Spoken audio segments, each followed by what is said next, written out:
When you see kind of the asset bubble that was created from 2020 into 2021, and as you said, might have even started in the 80s and 90s with some corrections along the way, what is kind of your view now in hindsight? With a little bit more clarity, an understanding that obviously prices have come down. We have some tech stocks down 90, 95%. Bitcoin's down 75%. We've seen the indexes come down 20, 30%. How do you look at that asset bubble, and what do you think it'll be written as in the history books? Will it be the greatest asset bubble of all time? Yes. Yes, because it's been the longest duration. So most asset bubbles are real, sharp rise and fall, right? So they look like the Washington Monument.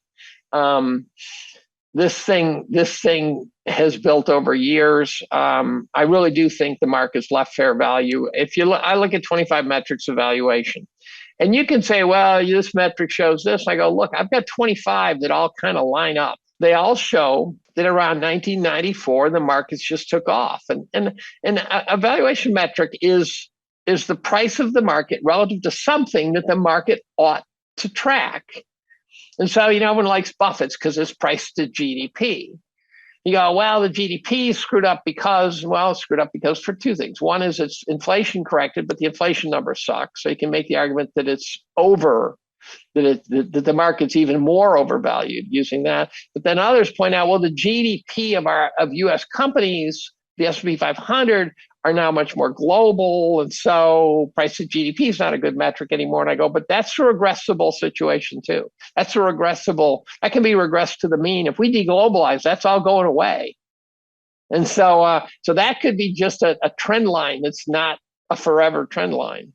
But on top of all that, I've got 24 more that they all generally agree. So at the end of 2021, every several years I do this, I did a full analysis of market valuation. I went through the 25 metrics and looked at where they broke away from fair value. Every one of them busts away in 1994-ish. That turns out to be two things. One is that's when we had to bail out the bond market.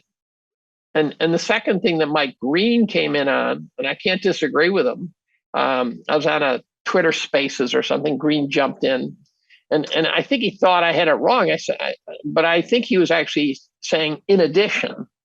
He might not have been saying it, but I infer in addition. That's when index investing really kicked in.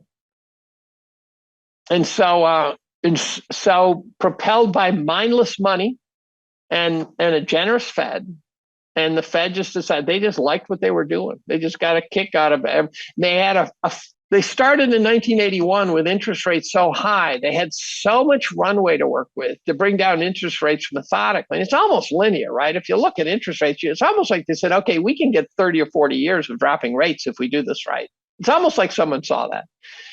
And so they just kept tapping the rates on and tapping them down. And when you tap the rates down, you tap the equity prices up, because every nitwit thinks if you have a bubble, if you compare your equity index to something else that's also getting overvalued, that's a good idea.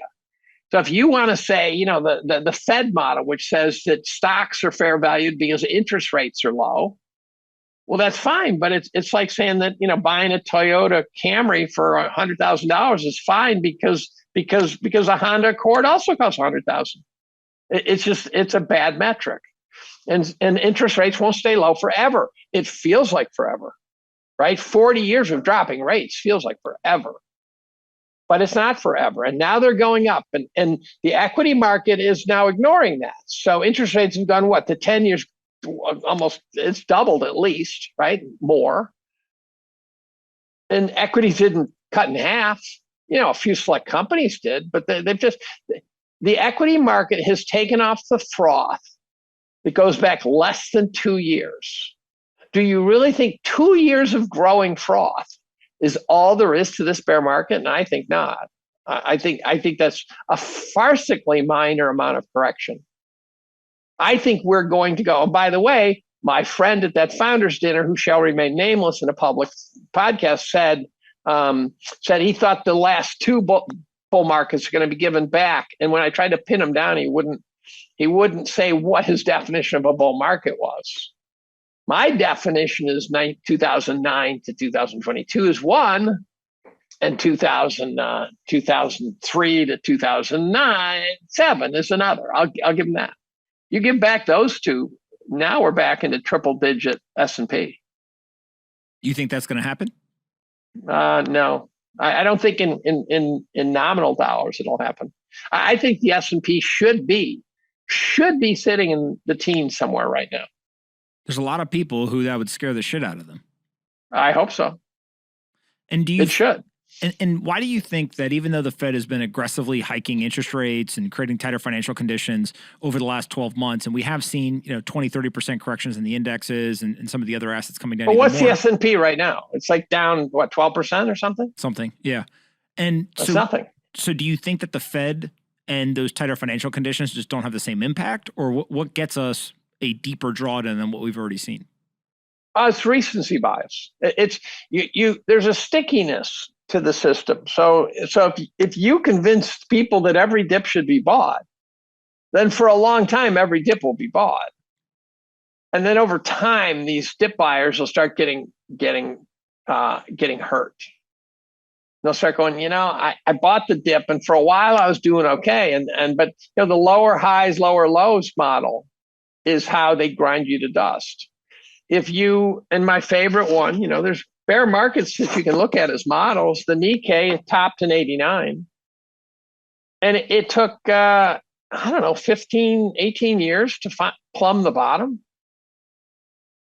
I mean, that's non-inflation corrected. It took that long. And so anyone who tried to invest in the Nikkei from 89 on, forget about if you had your money in it already. Let's say you were a young punk. You got a job in Tokyo at 22 years old, and it was 1989. You couldn't make any money, period. And George Noble one day said to me, "Oh yeah, you could short it." And I go, "No, you couldn't. That's true. You can't short a market that takes 18 years to go down."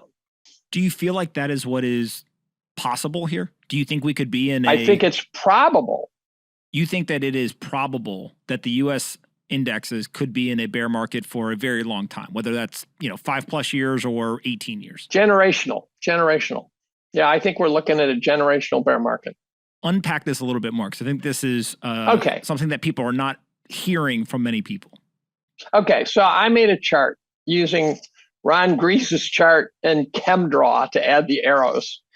If you look at what happens, now we might have talked about this before, but people have short memory, so it's not a problem.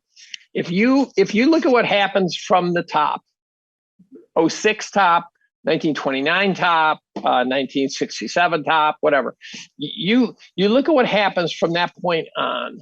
What everyone focuses on, first of all, if you don't inflation correct, you're just an idiot. You got inflation correct.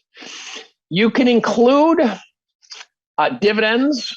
But if you're going to include dividends, you also have to include fees and taxes. It's amazing how close those come to zeroing out. Because dividends, in the heyday of dividends, were 4%. Well, during the heyday of dividends, fees were about 2%. I mean, they were not cheap. And taxes were so you made a percent or two maybe off the non-capital gain. So if you inflation correct the S&P from the turn of the century, and you draw a straight line from the 1906 top, and you ask the question, how long does it take to recover? It's like 20 years, right? So that's generational. But here's the thing people don't know, is that if you ask the question, when did it not only get back to that value, but when did it reach that value for the last time, not the first time?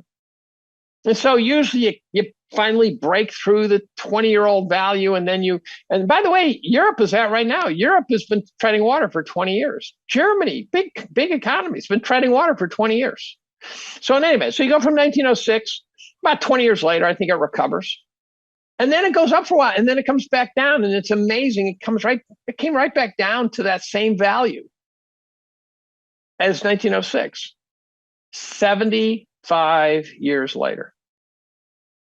From 1929, it went from the 1929 top, and it returned inflation adjusted to the same value in 1981. If you are at a top You can't win from there.